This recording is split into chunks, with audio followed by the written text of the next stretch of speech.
Her silence was not surrender, it was strategy. While the world argued about her dignity, she simply lived it. She didn't need to explain, defend, or demand. She had already done what most never could, stood her ground in a room built to diminish her. And sometimes, she thought, the loudest statement a woman could make was the one she never spoke at all.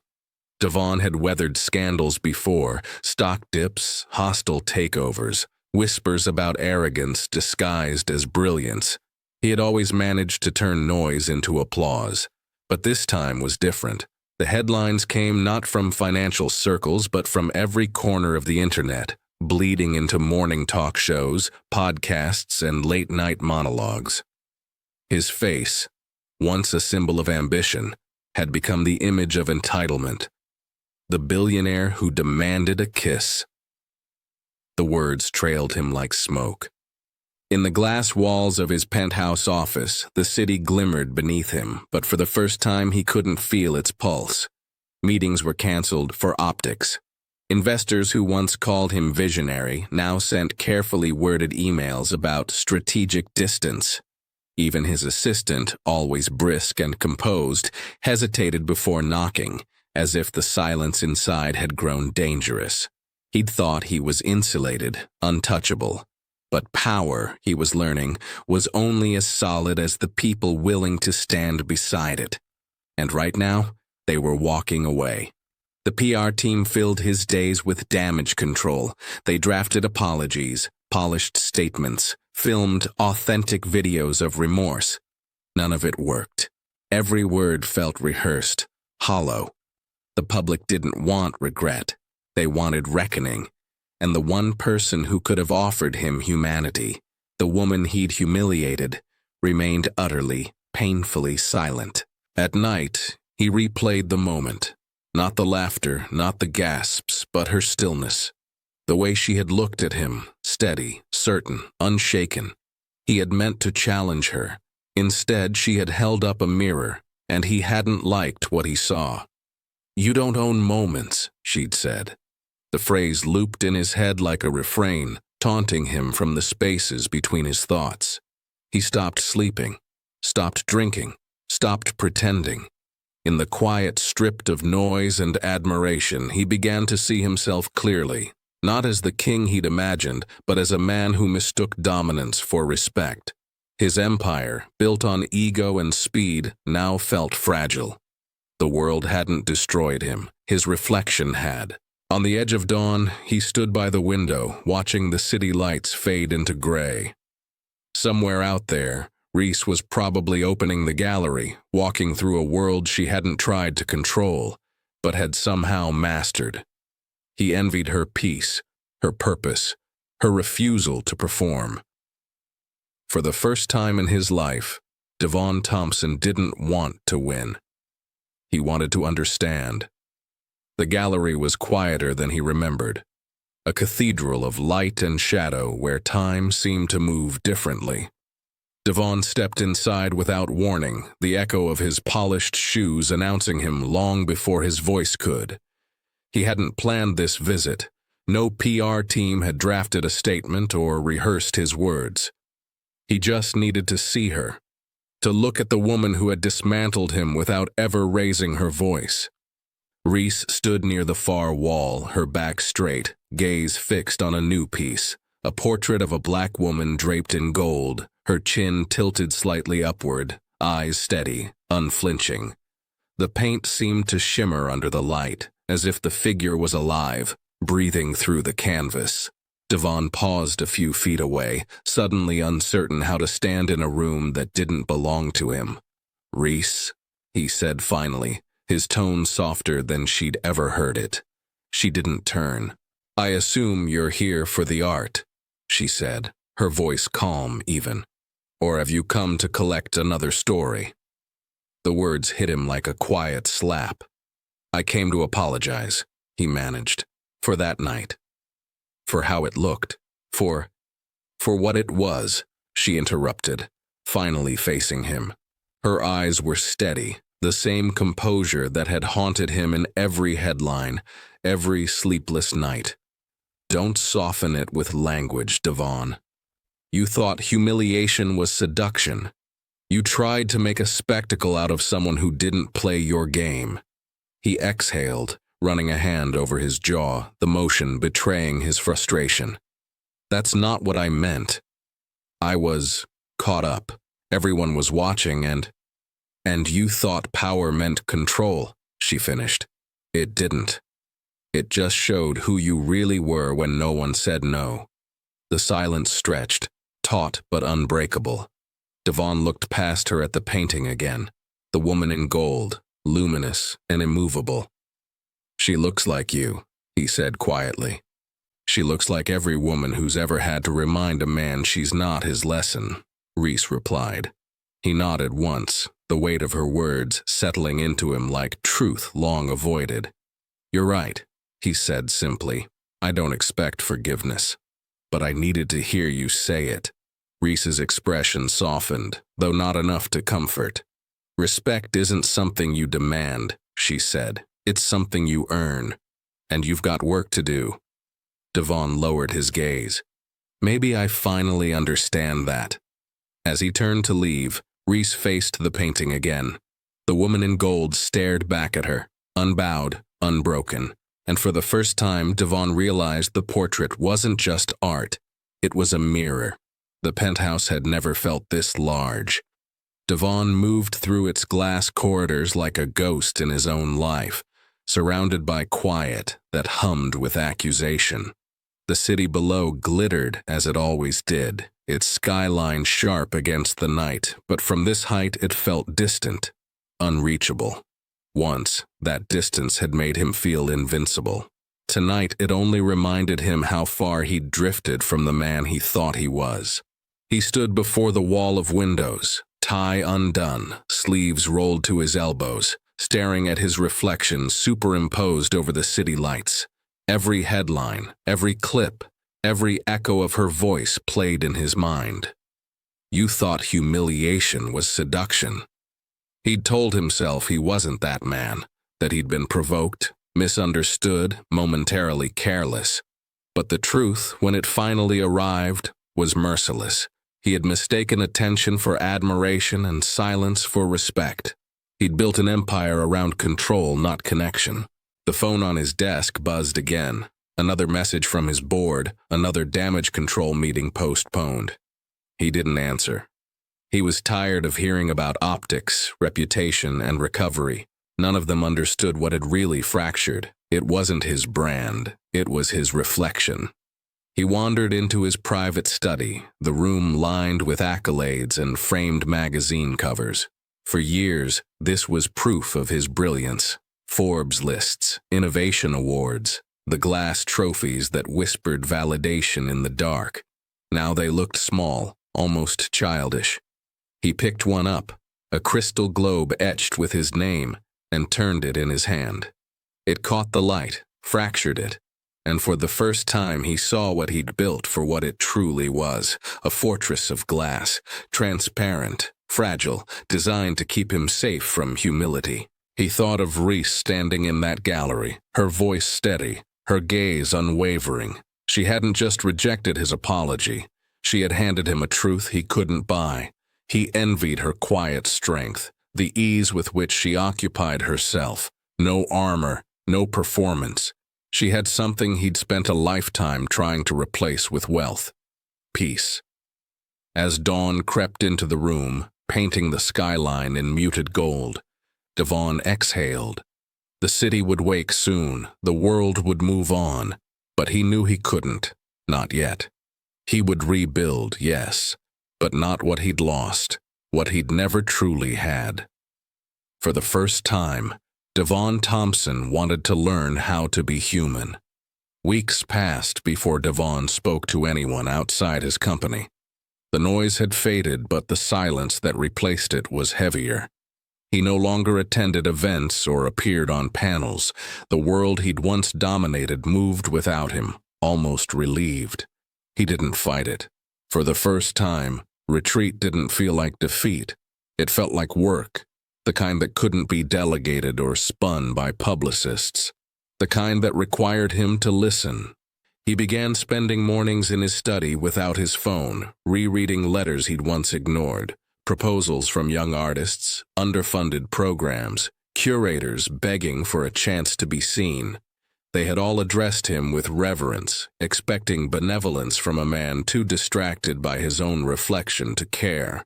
One message stopped him cold, a handwritten note from a student years ago, thanking him for sponsoring an art fair that had changed her life. The signature, Reese Wilson. He hadn't remembered her name back then, but it was there, proof that she had once believed in his influence before he gave her reason to doubt it. The realization landed like quiet conviction. He didn't want another statement or redemption tour. He wanted something real. Within days, the Devaun Thompson Foundation was established. No press release, no cameras, no ribbon cutting. It would provide funding and mentorship for minority curators and artists who deserved to be seen beyond the margins. The first grant was given in Reese's name. He didn't ask permission. It wasn't charity. It was restitution.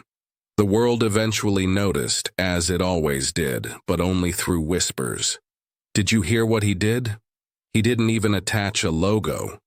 His advisors called it a missed opportunity for PR. He called it silence well spent. When Reese learned about it, she didn't call or write. There were no thank yous, no press quotes, no photo ops. She simply sent a small package to his office, a single painting, abstract and bold. Swaths of crimson and gold collided at the center, textured and raw, the colors pulsing with movement and defiance. There was no note, no title on the back, just a small tag at the corner that read, Power Redefined. Devaun stared at it for a long time. He hung it opposite his desk, where it caught the morning light just so, illuminating the room in shades of fire. He understood the message without words. Some debts couldn't be repaid with money, only with change. The Aurelia shimmered again that night, just as it had months ago, but the energy inside felt different, lighter, more human. Gone was the tension of whispered judgments and veiled hierarchies. The crowd was here for something real this time.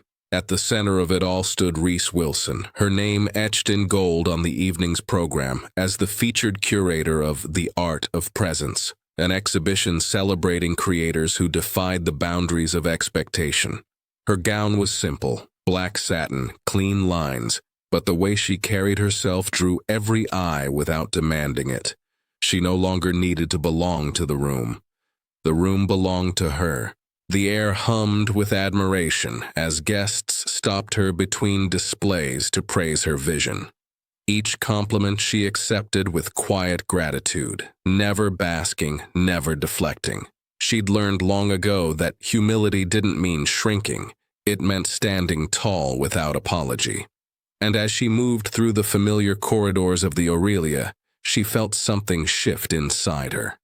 This was the same space that had once tested her dignity.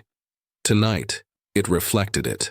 Across the hall, Devaun stood near a sculpture of glass and bronze, a piece that seemed to bend light and shadow into balance.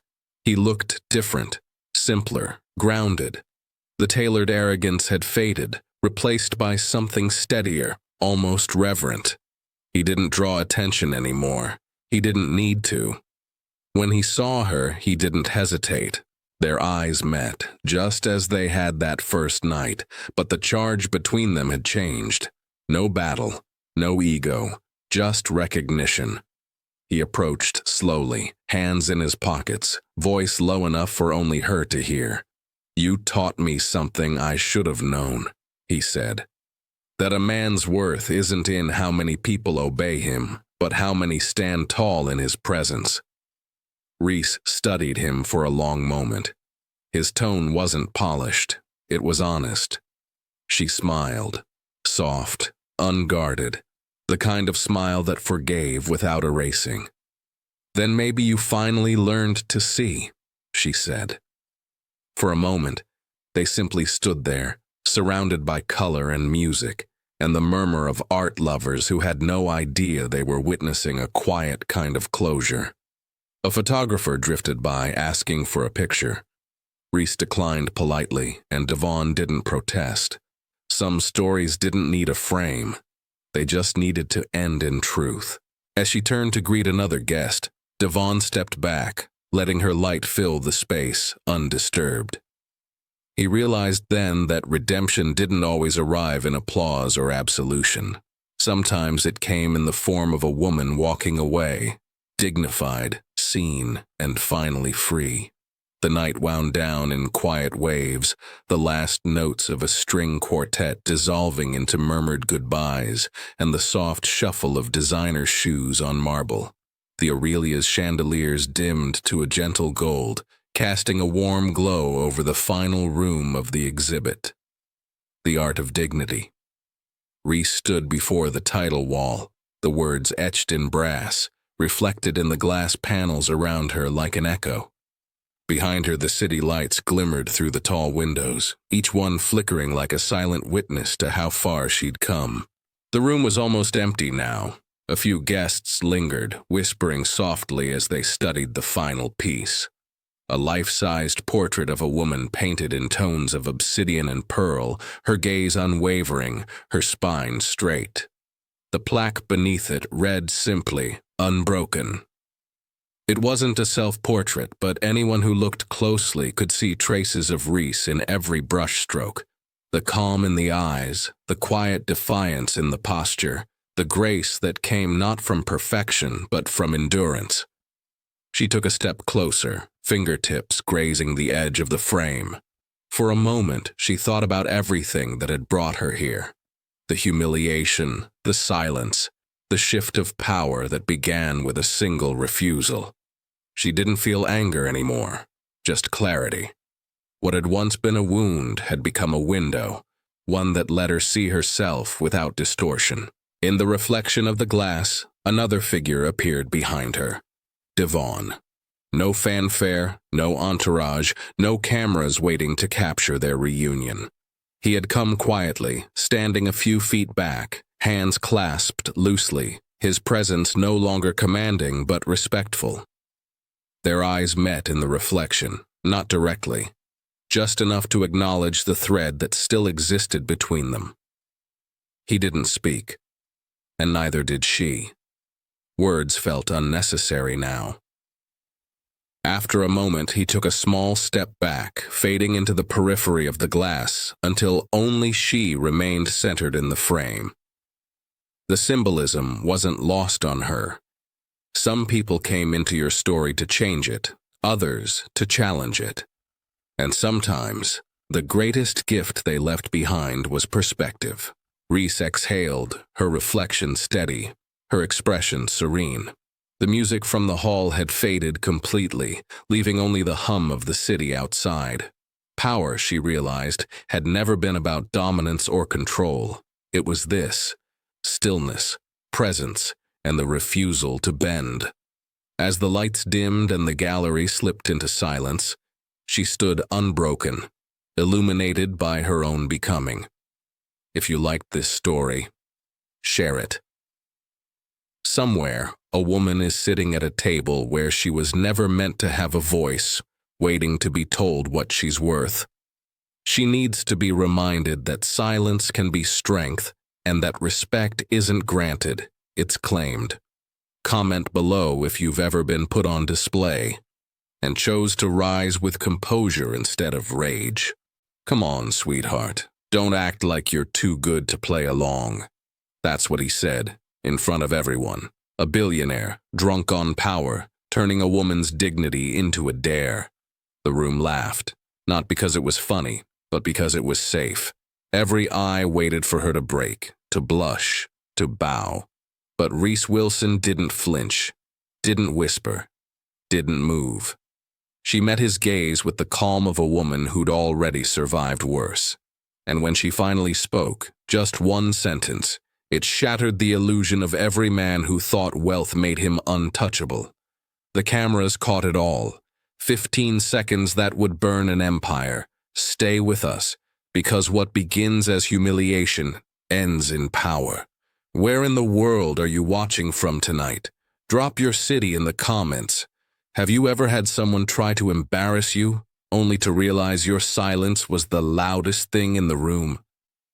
The Aurelia Hotel shimmered like a glass cathedral against the Manhattan skyline, its penthouse floor transformed into a sanctuary of excess. Gold light poured from chandeliers that dangled like captured suns, washing over the gathered elite, art collectors, investors, heirs, and the carefully sculpted people who floated between them. The air buzzed with the perfume of money and champagne, laughter polished to perfection, and moving through it all with the composure of a seasoned performer was Reese Wilson. Her gown, a soft ivory silk that skimmed her frame, whispered as she walked, every movement deliberate, every smile measured. She spoke to guests in low, confident tones, her voice steady as she guided them from one masterpiece to another. Her eyes, deep and watchful, carried a light that didn't waver, not even when someone's gaze lingered too long on her skin before sliding away.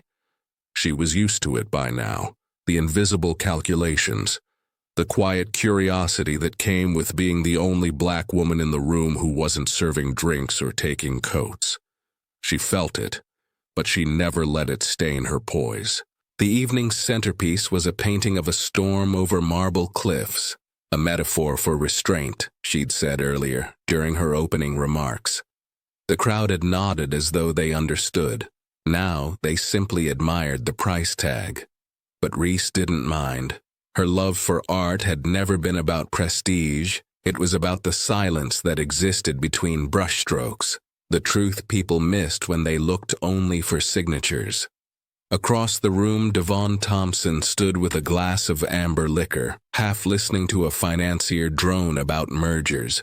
His attention wasn't on the numbers, it was on her. There was something about Reese that unsettled him, not her beauty, though it was undeniable, but the stillness behind it. The kind that came from a woman who didn't need to be seen to know her worth. He had met models, moguls, and visionaries who performed confidence. Reese simply embodied it. Their eyes met once across the gallery's glittering divide. For a moment, the noise dimmed. Reese felt the weight of his gaze, appraising, curious, powerful. But instead of looking away, she met it fully, unblinking, with the calm defiance of someone who had long since learned not to shrink. It wasn't flirtation. It was recognition. Two worlds observing each other from opposite sides of the glass. Devaun smiled slightly, surprised. He was used to people reacting, softening, yielding. Reese didn't. She turned, offered a polite nod, and continued her work. And in that quiet, deliberate act, the balance of the room shifted.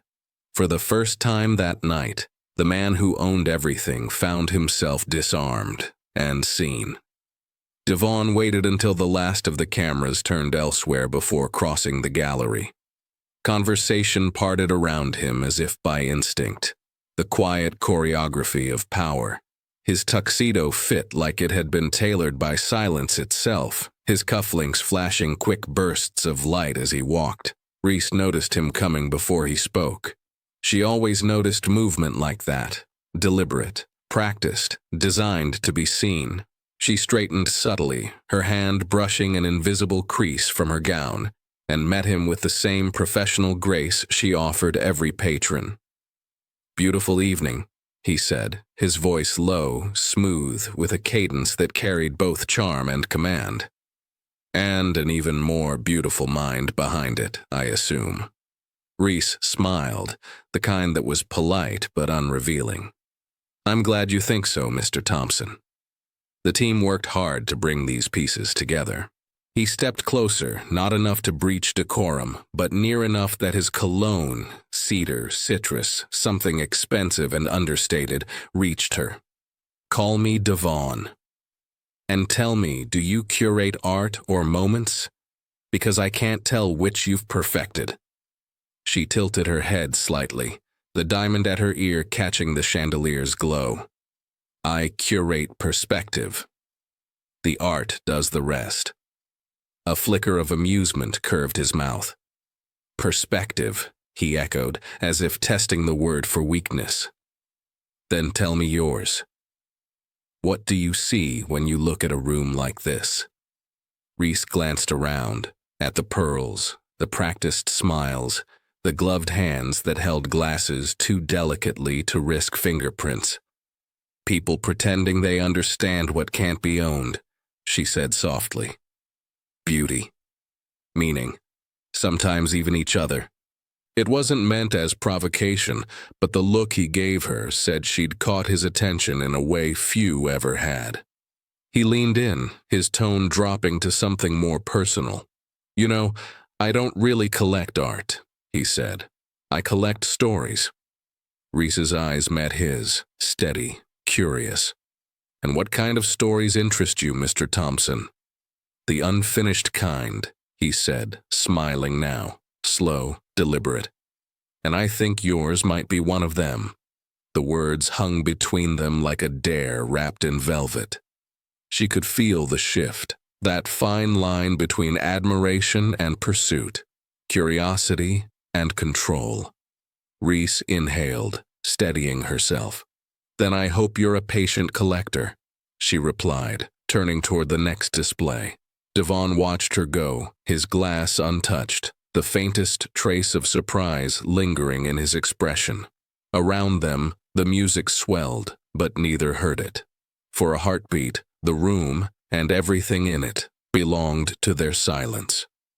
By the time the last champagne glass was emptied and the gallery lights dimmed, the night had thinned into something quieter, sharper. A place where masks slipped. Reese was collecting her notes when Devaun reappeared, jacket loosened, confidence undimmed. A few of us are heading upstairs, he said, his tone casual but eyes intent. Nothing formal, just conversation. He didn't have to add that when billionaires said conversation, it usually meant power in softer lighting. For a moment, Reese hesitated. She had already given the evening her best, and yet there was curiosity. The same pull that made her study a painting twice, looking for what others missed. All right, she said, calm but watchful. For a little while. The private suite atop the Aurelia was everything the gala downstairs pretended to be. Velvet, gold, and laughter pitched just loud enough to suggest everyone was important.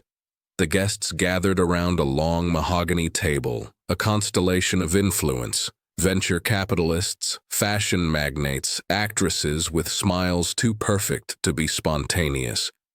Reese took the last open seat, directly across from Devaun, the only dark face at the table, the only one not trying to impress. The conversation flowed easily at first. Art, money, politics disguised as wit. Devaun steered it all with the skill of someone used to command. He made people laugh, made them lean in. His charm was practiced, almost scientific, but every so often his gaze found Reese again, measuring, testing. When the talk turned to legacy, a CEO joked about building an empire his son could inherit. "And what about you, Devaun?" someone asked. "Still conquering?" He smiled, leaning back in his chair. "Conquering?" he repeated. "No, I prefer the term crowning. Every king needs a kingdom, and every queen needs to learn to bow before the crown." The table erupted in laughter, loud, eager, complicit. But Devaun's eyes stayed on Reese, waiting. She didn't flinch, didn't laugh. She simply set her wine glass down with quiet precision, the sound barely audible, yet impossibly loud. "Or," she said, her tone even, "every crown eventually learns who made it shine." The laughter faltered. Someone coughed. The air shifted, dense with awareness. Devaun's expression flickered. Surprise, then intrigue, then something unreadable. He raised his glass toward her in a small salute. "Touché," he said. Reese offered a faint, unbothered smile. "Just perspective," she murmured. And in that moment, under the golden light and gilded eyes, it was clear who truly commanded the room. The night had drifted past the point of grace. Champagne flutes clinked with careless laughter, conversation turning louder, looser, more dangerous. The table had emptied of pretense, leaving only a handful of guests too drunk on status to notice the subtle unraveling. Devaun sat at the head, jacket off, shirt collar open, a man perfectly comfortable in his own excess. Reese remained composed beside the window, where the city glittered below like 1,000 silent witnesses. "Another toast," someone called, their voice slurred with privilege. Devaun obliged, raising his glass with the ease of a man who knew the room would follow. "To strength," he said, smiling. "To vision. To knowing who's in control." Laughter rippled around the table, but beneath it was something else, an edge sharpened by alcohol and ego.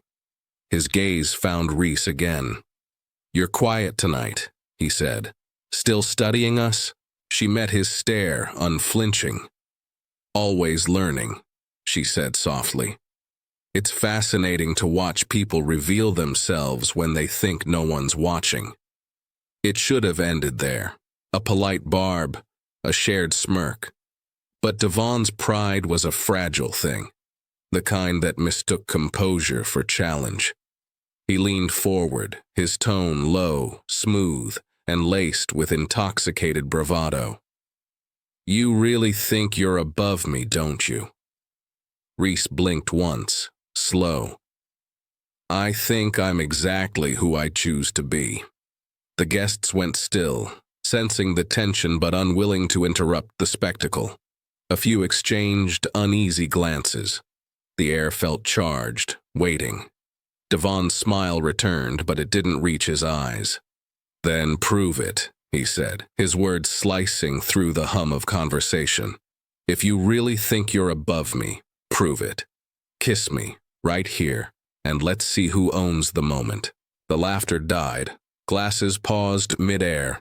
Even the music from the adjoining room seemed to fade, replaced by the hush of disbelief.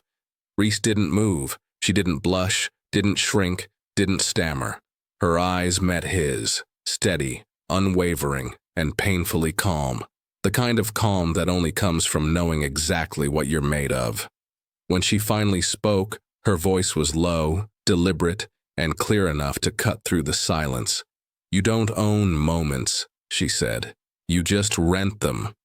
The words landed like glass, shattering in slow motion. No one breathed. Devaun's expression faltered, the arrogance behind it crumbling under the weight of her poise. And as Reese stood, her presence alone felt like a verdict. She didn't raise her voice or her chin. She simply existed, unbent. And in that instant, every person in the room knew whose moment it truly was. For a moment, time forgot to move. The room, once alive with champagne chatter and orchestrated laughter, froze around Reese like a painting caught mid-stroke. Devaun's smirk lingered only long enough to betray its weakness before dissolving into something smaller, uncertainty maybe, or the first flicker of shame. A woman across the table gasped softly, her manicured hand hovering near her lips. Somewhere at the end of the table, someone's phone tilted upward, its lens hungry for scandal, for proof that even elegance could fracture under pressure. But Reese didn't break. She rose slowly, the silk of her gown whispering against the chair as she stood. No rush, no anger, no apology. Every motion deliberate, controlled, sovereign. Her chin lifted, and when she finally spoke, her voice carried not volume, but command. "Thank you for the evening," she said, her tone even and impossibly composed. "It's been illuminating." She placed her glass on the table, gently, precisely, the faint clink echoing through the silence like a closing statement. No one dared to interrupt. Even the hum of the city below felt distant now, as if Manhattan itself had leaned closer to listen. Reese turned toward the door, her stride measured, her back straight, every step an act of quiet rebellion. The sound of her heels against the marble, slow, sure, unhurried, filled the room with more gravity than applause ever could. It was rhythm. It was dignity. It was the sound of a woman walking away from everything that tried to make her small. Devaun's throat tightened. The guests watched him instead of her now, gauging his reaction like traders studying a volatile stock. His jaw flexed once. He tried for a laugh, a casual shrug, but nothing came. The weight of her composure made his power feel counterfeit, his authority suddenly borrowed. At the door, Reese paused, not for effect, but for breath. The lights from the city shimmered beyond the glass, painting her silhouette in gold. Without looking back, she said quietly, "Good night, Mr. Thompson." Then she was gone. The doors closed behind her with a muted click, final and resonant. The silence she left behind was unbearable. No one moved. No one spoke. The clinking of ice in a forgotten glass was the only sound left, fragile and human. And somewhere in that stillness, Devaun realized what the others already knew, that the woman he had tried to command had done something he never could. She had turned humiliation into power and power into grace.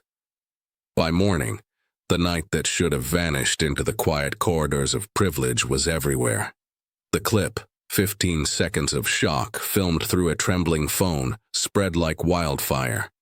Devaun's voice carried through the static, smooth, arrogant, undeniable.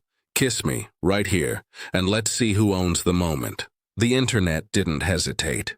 Within hours, the tag "dignity over desire" blazed across timelines, commentary multiplying faster than the truth could keep up. Some defended him, calling it a misunderstanding.